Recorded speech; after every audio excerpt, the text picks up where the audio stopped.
الحمد لله رب العالمين وبه نستعين والصلاة والسلام على نبينا محمد وعلى آله وصحبه ومن تبعهم بإحسان إلى يوم الدين أما بعد. ہم ان صورتوں سے متعلق اور اس کی مختصر سی معنی اور تفسیر بیان کرنے کی کوشش کر رہے ہیں جن صورتوں کو ایک عام آدمی کو عام طور سے یاد ہونی چاہیے. تو اس صورتوں میں تیسرے نمبر پر جو صورت آتی ہے سورہ العادیات کے بعد سورۃ القاریعہ ہے. القاریعہ، القاریعہ کا معنی ہوتا ہے کھڑکھڑا دینے والی. تو اللہ تعالیٰ فرماتے ہیں بسم اللہ الرحمن الرحیم القاریعہ، کھڑکھڑا دینے والی. مل قاریعہ، کیا ہے وہ کھڑکھڑا دینے والی؟ قیامت کے ناموں میں ایک نام ہے القاریعہ. بہت سارے نام ہیں، اس میں سے ایک نام کیا ہے؟ القاریعہ. اور اسے القاریعہ کیوں کہا جاتا ہے؟ اس لیے کہا جاتا ہے کہ یہ اپنی ہولناکیوں سے دلوں کو بیدار اور اللہ کے دشمنوں کو عذاب سے خبردار کر دے گی. قرعہ معنی ہوتا ہے کھٹکھٹانا، دل میں جو دستک ہوتی ہے اس کو قرعہ کہتے ہیں. تو اسی سے قاریعہ کہتے ہیں کھڑکھڑا دینے والی. تو قیامت کا ایک منظر ہے اس کے اندر، القاریعہ، کھڑکھڑا دینے والی، دلوں کو ہلا دینے والی. مل قاریعہ، کیا ہے وہ کھڑکھڑا دینے والی یا دلوں کو ہلا دینے والی؟ پھر فرماتے ہیں اللہ تعالیٰ وما ادراک مل قاریعہ، اور تمہیں کیا معلوم ہے کہ وہ کھڑکھڑا دینے والی کیا ہے؟ پھر آگے بتاتے ہیں وہ کیا ہے. یوم یکون الناس کالفراش المبثوث، جس دن انسان بکھرے ہوئے پروانوں کی طرح ہو جائیں گے. جس دن انسان کیسے ہو جائیں گے؟ بکھرے ہوئے پروانوں کی طرح. فراش کس کو کہتے ہیں؟ کل فراش، فراش کہتے ہیں مچھر یا اس طرح کے جو کیڑے ہوتے ہیں جو شمع کے ارد گرد، جو روشنی کے ارد گرد منڈلاتے رہتے ہیں، ان کو فراش کہا جاتا ہے. اور مبثوث کس کو کہتے ہیں؟ بکھرے ہوئے، منتشر، ادھر ادھر. تو بکھرنے والے جو کیڑے ہوتے ہیں اسی طرح یہ انسان بھی ہو جائیں گے. یعنی قیامت والے دن انسان بھی پروانوں کی طرح پراگندہ ادھر ادھر اور بکھرے ہوئے ہوں گے. وَتَكُونُ الْجِبَالُ كَالْعِهْنِ الْمَنْفُوشِ، اور پہاڑ دھنے ہوئی رنگین اون کی طرح ہو جائیں گے. پہاڑ دیکھیں کتنا مضبوط ترین اور کتنا ٹھوس ہے، لیکن قیامت والے دن کیا ہو جائے گا؟ یہ رنگین اون کی طرح دھنے ہوئے. وَتَكُونُ الْجِبَالُ كَالْعِهْنِ، عین کس کو کہتے ہیں؟ اون کو کہتے ہیں جو مختلف رنگوں کے ساتھ رنگی ہوئی ہو. اور منفوش کس کو کہتے ہیں؟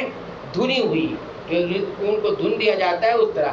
یہ پہاڑوں کی وہ کیفیت بیان کی گئی ہے جو قیامت والے دن پہاڑوں کی ہوگی. قرآن کریم میں پہاڑوں کی یہ کیفیت مختلف انداز میں بیان کی گئی ہے. اس کے بعد اللہ تعالیٰ فرماتے ہیں فَأَمَّا مَنْ ثَقُلَتْ مَوَازِينُهُ، پھر جس کے پلڑے بھاری ہوں گے. موازین کس کو کہتے ہیں؟ میزان کی جمع ترازو کو کہتے ہیں. وہ ترازو جس میں انسانوں کے جو رجسٹر ہیں، جس میں انسانوں کے نامہ اعمال درج ہیں، وہ رکھ کر تولے جائیں گے. تو وہی جس کے پلڑے بھاری ہوں گے، یعنی نیکی والا حصہ بھاری ہو جائے گا، تو کیا ہوگا ان کے ساتھ؟ فَهُوَ فِي عِيشَةٍ رَاضِيَةٍ، وہ دل پسند آرام کی زندگی میں ہوگا. جس کے پلڑے بھاری ہوں گے وہ دل پسند، اس کا دل جو پسند کرتا ہے اس زندگی میں ہوگا، بالکل آرام والی زندگی. اس کے بعد وَأَمَّا مَنْ خَفَّتْ مَوَازِينُهُ، اور جن کے پلڑے ہلکے ہوں گے، یعنی جس کی برائیاں نیکیوں پر غالب ہو جائیں گی، برائیاں وزن ہو جائیں گی، نیکیاں کا پلڑا جو ہے ہلکا ہو جائے گا اور برائیوں کا پلڑا بھاری ہو جائے گا، تو ان کا کیا حال ہوگا؟ فَأُمُّهُ حَاوِيَةٌ، اس کا ٹھکانہ حاویہ ہے. حاویہ کس کو کہتے ہیں؟ یہ حاویہ جہنم کا ایک نام ہے، یا جہنم کی ایک وادی کا نام ہے. اور حاویہ اس لیے کہا جاتا ہے کہ ہوا یحوی معنی ہوتا ہے گرنا، ہوا یحوی معنی گرنا ہوتا ہے، حاویہ معنی گرنے والی، یعنی جہنمی اس کی گہرائی میں گرے گا، اس لیے اس کا نام حاویہ رکھ دیا گیا. اور جہنم کی گہرائی کتنی ہے؟ ایک مرتبہ نبی کریم صلی اللہ علیہ وسلم بیٹھے ہوئے تھے، جبریل علیہ السلام آپ کے پاس تشریف لائے تھے، تو گرنے کی آواز آئی باری پتھر کی. تو نبی کریم صلی اللہ علیہ وسلم سے حضرت جبریل علیہ السلام نے کہا کہ معلوم ہے یہ آواز کس چیز کی ہے؟ کہا نہیں معلوم. کہا یہ آج سے کچھ 70 سال پہلے جہنم کے منہ پر ایک پتھر ڈالا گیا تھا، گرایا گیا تھا، آج جا کر گرا ہے۔ تو یہ گہرائی بتائی جا رہی ہے۔